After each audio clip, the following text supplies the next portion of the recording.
एक समय था जब पृथ्वी पर लंबे दांतों वाले वोली मैमथ राज किया करते थे। वही धारियों वाला ये जानवर थाइलेसीन अपने समय का सबसे बड़ा कार्निवोरस मार्supial था। और आप पैसेंजर पिजन को हम भला कैसे भूल सकते हैं। जब इन कबूतरों के विशाल झुंड नीले आसमान में उड़ते थे तो नीला आकाश काला हो जाता था। मगर जब से धरती पर एक्सटिंक्शन की भयानक हवा चली है, हमारे बीच कई प्रजातियां नहीं रही। काश हम उन्हें देख सकते। दोस्तों, अगर आप भी कुछ ऐसी ही चाह रखते हैं तो आपकी ये इच्छा बहुत ही जल्द पूरी होने वाली है। वो कैसे, ये जानने के लिए वीडियो एंड तक देखिए।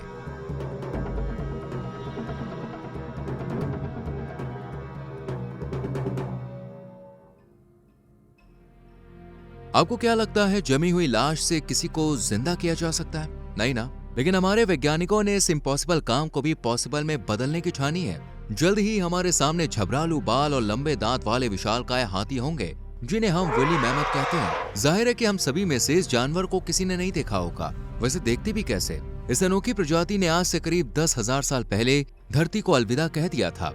हालांकि हाल ही की एक नई रिपोर्ट से पता चला है कि रेंगल आइलैंड पर इनकी आबादी का आखिरी झुंड 4,000 साल पहले तक जीवित था। लेकिन अब ये प्रजाति पूरी तरह से खत्म हो चुकी है। अपने समय में ये शानदार प्रजाति मुख्य रूप से स्टेपी टुंड्रा आवास में निवास करती थी, जिसे मैमथ स्टेपी भी कहते हैं, जो यूरेशिया और उत्तरी अमेरिका तक व्यापक रूप से फैला हुआ था। वोली मैमथ एक्सट्रीम कोल्ड वेदर में रहने के लिए पूरी तरह से अडेप्टेड थे, क्योंकि इनका शरीर छोटे कान, छोटी पूंछ और लंबे घने बालों से लैस था। एक्सपर्ट्स का कहना है कि क्लाइमेट चेंज इनके विलुप्त होने की मुख्य वजह बना। इसलिए जब आर्कटिक टुंड्रा में वनस्पति के आखिरी पैच गर्म जलवायु के कारण गायब हो गए, तो भोजन के लिए इस पर निर्भर रहने वाले मैमथ भी गायब हो गए। वहीं कुछ लोग का मानना है कि इंसानों द्वारा शिकार करने की बुरी आदतें भी इनकी जिम्मेदार हो सकती हैं। बट लकीली वैज्ञानिकों की बदौलत हम वोली मैमथ को देख पाएंगे। दरअसल साइबेरिया में बर्फ के नीचे दबे इनके कुछ सैंपल्स मिले हैं, जिनकी मदद से इन्हें फिर से रीजनरेट किया जा सकता है। वैज्ञानिकों ने इस प्रोसेस को डी एक्सटिंक्शन नाम दिया है। हालांकि आम इंसानों के लिए ये काम महज एक कल्पना से ज्यादा कुछ नहीं है, लेकिन वैज्ञानिकों ने इसे रियलिटी में कन्वर्ट करने की ठान ली है। प्राप्त सैंपल्स के आधार पर एशियाई हाथियों के डीएनए से मैमथ के डीएनए को मिलाकर इस नामुमकिन काम को मुमकिन किया जा सकता है। इस काम के लिए एशियाई हाथी को इसलिए चुना गया है क्योंकि ये मैमथ के काफी करीबी माने जाते हैं। साफ लफ्जों में कहें तो वैज्ञानिक मैमथ और वर्तमान हाथी को मिलाकर एक हाइब्रिड जीव बनाना चाहते हैं, जो काफी हद तक वोली मैमथ की तरह होगा। मगर इन सब के बीच सोचने वाली बात यह है कि वैज्ञानिक इन विशालकाय मैमथ को दोबारा जिंदा क्यों करना चाहते हैं। कोलोसल कंपनी के शोधकर्ताओं ने पुष्टि की है कि मैमथ को पुनर्जीवित करने का उनका प्राथमिक लक्ष्य पर्यावरण और जलवायु परिवर्तन को बेहतर बनाना है। वैज्ञानिकों का मानना है कि अगर चरने वाले इन बड़े जानवरों को फिर से इन इलाकों में बसाया जाता है तो टुंड्रा को वापस घास के मैदानों में कन्वर्ट किया जा सकता है। ये जानवर भविष्य में परमाफ्रॉस्ट को कुचल सकते हैं, साथ ही से पिघलने और वायुमंडल को गर्म करने वाले कार्बन को हवा में छोड़ने से रोक सकते हैं। इस तरह मैमथ के साथ मिलकर कुछ और बड़े जानवर ग्लोबल वार्मिंग को कम करने में अहम भूमिका निभा सकते हैं। हालांकि इस काम में कुछ सालों का समय लगेगा। इतने में हम दूसरी एक्सटिंक्शन स्पीशीज के बारे में जान लेते हैं। आमतौर पर हम ऑस्ट्रेलिया को कंगारू के घर के रूप में डिस्क्राइब करते हैं, लेकिन क्या आपको पता है कि एक वक्त पर यह भेड़िए की तरह सिरवाल इस जानवर का होम टाउन हुआ करता था, जिसे हम थाइलेसीन कहते हैं। अब चाहे तो इसे तस्मानियन टाइगर भी कह सकते हैं, क्योंकि इनके शरीर पर धारीदार फर होता है। लेकिन मजेदार बात तो यह है कि थाइलेसीन कंगारू का करीबी रिश्तेदार है।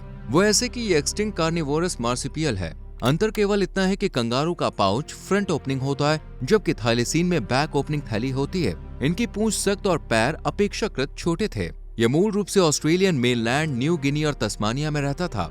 ऐसा माना जाता है कि थाइलेसीन लगभग 20 साल पहले धरती पर आया था, लेकिन 1936 में इन्हें एक्सटिंक्ट डिक्लेयर कर दिया गया। शिकार करने, डिंगो से प्रतिस्पर्धा और बीमारियों के कारण ये प्रजाति पूरी तरह से खत्म हो गई। पर अब गुड न्यूज ये है कि वैज्ञानिकों ने थाइलेसीन को भी फिर से जिंदा करने का मन बना लिया है। वो इसलिए क्योंकि भले इनके विलुप्त होने से किसानों ने राहत की सांस ली होगी, लेकिन प्रकृति को ये पसंद नहीं था।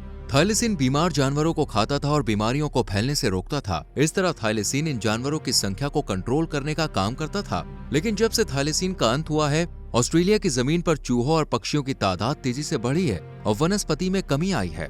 इन शाकाहारी जानवरों ने अपनी भूख मिटाने के लिए जमीन का अत्यधिक उपयोग किया है, जिससे जंगली इलाकों में मिट्टी का कटाव हो रहा है। लिहाजा वर्तमान में ऑस्ट्रेलिया सूखे और आग की समस्या से जूझ रहा है। अगर ये कार्निवोरस मार्supial दोबारा जिंदा होता है तो यहाँ के इकोसिस्टम में सुधार आ सकता है। मेलबर्न के एक म्यूजियम में मरे हुए थाइलेसीन के अवशेषों को सुरक्षित रखा गया है। और वैज्ञानिक इसके सैंपल टिश्यूज से थैलेसीन को दोबारा जिंदा करने की कोशिश में जुटे हैं। अब देखना यह है कि आखिर कब तक वैज्ञानिक अपने इस मिशन को पूरा करते हैं। ऑस्ट्रेलिया के बाद अब रुख करते हैं अफ्रीका की ओर, जहां गर्म सूरज धरती को तपाता रहता है। ऐसे हॉट क्लाइमेट में कभी ये धारियों वाला जानवर बसता था, जिसे खोजकर्ताओं ने क्वागा नाम दिया है। इनके बारे में दिलचस्प बात है कि लंबे समय तक इन्हें एक अलग प्रजाति माना गया, क्योंकि इनका शरीर आगे से ज़ेब्रा की तरह दिखता है तो बैक से घोड़े की तरह, इसलिए कुछ लोग इसे धारी वाला घोड़ा भी कहते थे। पर जेनेटिक स्टडीज से पता चला है कि यह मैदानी ज़ेब्रा की एक्सटिंक्ट स्पीशीज थी। 19वीं सदी के अंत में विलुप्त होने तक ये अनोखी प्रजाति साउथ अफ्रीका की मूल निवासी थी। ये जानवर विशाल झुंडों में घूमना पसंद करते थे, मगर साउथ अफ्रीका में यूरोपियन लोग के आगमन के बाद इनकी संख्या घटने लगी। इन लोगों ने न केवल क्वागा की जमीन हड़प ली, बल्कि उनका बड़े पैमाने पर शिकार भी किया।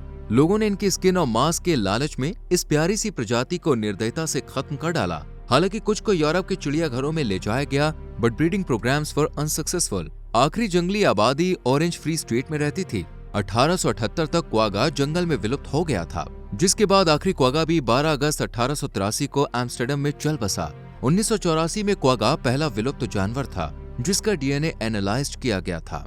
1987 में क्वागा प्रोजेक्ट की शुरुआत की गई, जिसका लक्ष्य 100 साल पहले की गई एक दुखद गलती को सुधारना था। इस परियोजना के तहत विलुप्त हो रहे जानवरों को वापस लाने और उन्हें उनके पुराने निवास स्थान में फिर से बसाने की कोशिश थी। इस मुश्किल काम को अंजाम देने के लिए रेनहोल्ड राव नामक जर्मन नेचुरल हिस्टोरियन की अहम भूमिका रही। उन्होंने क्वागा के सिमिलर रंग और कम पैटर्न वाले ज़ेब्रा को तलाश करने के लिए कई नेशनल पार्क्स की यात्राएं की। राव की ये कोशिश रंग लाई और उन्होंने कुछ ऐसे ज़ेब्रा को खोज निकाला जिनकी पीठ पर कम धारियां थीं। इस प्रोजेक्ट का फर्स्ट फोल 9 दिसंबर 1988 को पैदा हुई थी। इसी के साथ इन कम धारियों वाले नए क्वागा को राव क्वागास नाम दिया गया, ताकि परियोजना में रेनहोल्ड राव के योगदान को मान्यता दी जा सके।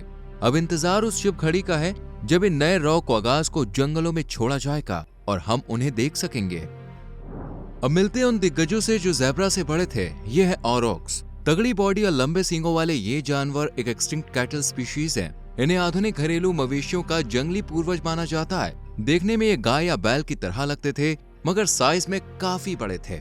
इनकी शोल्डर हाइट 180 सेंटीमीटर थी। इनका अधिकतम वजन 1500 किलोग्राम तक होता था। हजारों साल पहले ये प्रजाति यूरोप, एशिया और उत्तरी अफ्रीका में पाई जाती थी। फिर एक दिन ऐसा आया जब इस प्रजाति को भी विलुप्त डिक्लेयर कर दिया गया। ह्यूमन एक्टिविटीज के चलते 1627 में प्रजाति विलुप्त हो गई। वनों की लगातार कटाई और शिकार की वजह से इन बड़े जानवरों का अस्तित्व खत्म हो गया। लोग इनके बड़े सींगों को हासिल करने के लिए इन्हें मार डालते थे। हालांकि इनका शिकार करना हर किसी के बस की बात नहीं थी। केवल कुशल शिकारी ही इन बड़े जानवरों को मार सकते थे। इकोलॉजिस्ट्स का मानना है कि यूरोप के कुछ हिस्सों में बायोडायवर्सिटी को प्रोटेक्ट करने के लिए इनकी वापसी बेहद जरूरी है। इसलिए वैज्ञानिकों ने ऑरक्स को फिर से धरती पर लाने का प्लान बनाया है। अब सवाल ये आता है कि इस काम को संभव कैसे किया जाएगा। तो इसका जवाब है, इनके जीन अभी भी आधुनिक मवेशियों में मौजूद हैं। वैज्ञानिक उन्हें बैक ब्रीडिंग प्रोसेस के जरिए वापस जीवन में लाने की कोशिश कर रहे हैं। इस मुश्किल राह में 6700 साल पुराने औरोक्स जीवाश्म का डीएनए एनालिसिस खोज में मदद कर रहा है। रिसर्चर्स का कहना है कि मवेशियों की एक पालतू नस्ल होने के बावजूद टॉरोस अपने जंगली पूर्वजों की तरह ही व्यवहार करेंगे। इस प्रोग्राम के तहत टॉरोस को अगले 20 सालों में यूरोप में अलग अलग रीवाइल्डिंग साइट्स पर बड़े झुंडों में चराने का लक्ष्य है। एक समय में नॉर्थ अमेरिका में पैसेंजर पिजन के अनगिनत झुंड नजर आते थे। इनकी उड़ने की रफ्तार अच्छी खासी थी। ये 100 किलोमीटर प्रति घंटे की स्पीड तक पहुंच सकते थे। 18वीं शताब्दी तक धरती पर इनकी तादाद काफी ज्यादा थी, लेकिन 19वीं शताब्दी के अंत में इनकी संख्या में तेजी से गिरावट दर्ज की गई, जिसका कारण था इंसानों का लालच।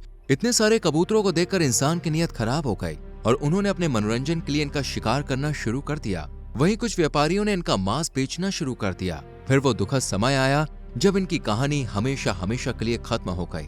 आखिरी पैसेंजर पिजन का नाम मार्था था और उसकी मौत 1 सितंबर 1914 को हो गई।